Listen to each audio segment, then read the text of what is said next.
మరి జగన్మోహన్ రెడ్డి గారు హత్య రాజకీయాలు చేశారు, గొడ్డలి రాజకీయాలు చేశారు, హత్య చేయించిన వాళ్ళతో భుజాలు రాసుకొని తిరిగారు, సొంత చెల్లెళ్ళకే వెన్నుపోటు పొడిచారు, 5 కోట్ల మంది ఆంధ్ర రాష్ట్ర ప్రజలకు బీజేపీ పార్టీకి ప్రత్యేక హోదాను తాకట్టు పెట్టారు. ఈరోజు జగన్మోహన్ రెడ్డి గారు ఢిల్లీలో ధర్నా చేస్తారా? ప్రత్యేక హోదా కోసం ఎందుకు చేయలేదండి ధర్నాలు? 5 సంవత్సరాల మీద అధికారంలో ఉన్నారు కదా, మరి ఢిల్లీలో మీరు ప్రత్యేక హోదా కోసం ఎన్నిసార్లు ధర్నాలు చేశారు? ప్రత్యేక హోదా అసలు ఊసే లేకుండా చేశారు కదా. ప్రత్యేక హోదా గురించి మీరు ఏ రోజు పట్టించుకోలేదు, పోలవరం గురించి మీరు ఏ రోజు పట్టించుకోలేదు, రాజధాని గురించి అని చెప్పి 3 రాజధానులను కన్ఫ్యూజ్ చేశారు. ఆఖరికి కడప స్టీల్ ఫ్యాక్టరీని కూడా మీరు పట్టించుకోలేదు. విశాఖ స్టీలు మన రాష్ట్రానికే తలమానికమైన అమ్మేస్తామన్నా కూడా పట్టించుకోలేదు.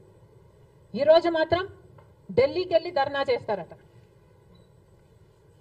మీ కార్యకర్తను చంపేస్తే ఢిల్లీకి వెళ్ళి మీరు ధర్నా చేస్తున్నారే, మరి మీ సొంత చిన్నాన్నను చంపేసినప్పుడు మీరు ఢిల్లీలో ఎందుకు ధర్నా చేయలేదు న్యాయం కోసం?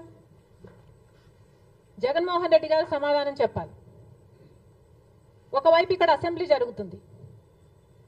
అసెంబ్లీ జరుగుతున్న సమయంలో మీరు అసెంబ్లీలో ఉండకుండా ఉండే ధైర్యం మీకు లేక ఇలా సాకులు వెతుక్కొని మీరు ఢిల్లీ వెళ్తామంటున్నారే, అంటే అసెంబ్లీలో ఏ బిల్లు ప్రవేశపెట్టినా అది ప్రజలకు వ్యతిరేకమైన అది పాస్ అయిపోవాలనా? మీరు ఉన్నదే 11 మంది, కనీసం ఆ బిల్స్ మీద డిస్కషన్ మీకు అవసరం లేదా? మీరు కొట్లాడాల్సిన అవసరం లేదా? ఏం ఆలోచన చేస్తున్నారు జగన్మోహన్ రెడ్డి గారు? అసలు ఈ వెనుకొండలో జరిగిన హత్య కూడా పొలిటికల్ మర్డర్ ఇది కానే కాదు, ఇది వ్యక్తిగత మర్డర్ అని కూడా అంటున్నారు కదా. మేము ఏదో సాక్షి మీడియానో లేకపోతే టీడీపీ మీడియానో పట్టుకొని మాట్లాడటం లేదు. మా ఎంక్వైరీలు మేము చేసుకొని న్యూట్రల్ మీడియాతో లోకల్గా మేము మాట్లాడిన తర్వాత మేము వచ్చిన కన్క్లూషన్ ఏమిటి అంటే ఇది వ్యక్తిగత మర్డర్. మొన్నటి వరకు కూడా హత్య చేసిన వాళ్ళు, హత్య గురైన వాళ్ళు ఇద్దరూ వైసీపీతోనే ఉన్నారు. మరి అలాంటప్పుడు ఇది పొలిటికల్ మర్డర్ ఎలా అవుతుంది? ఈ పొలిటికల్ మర్డర్ అని మీరు చెప్పి మీరు ఢిల్లీకి వెళ్ళి ధర్నా చేస్తున్నారా?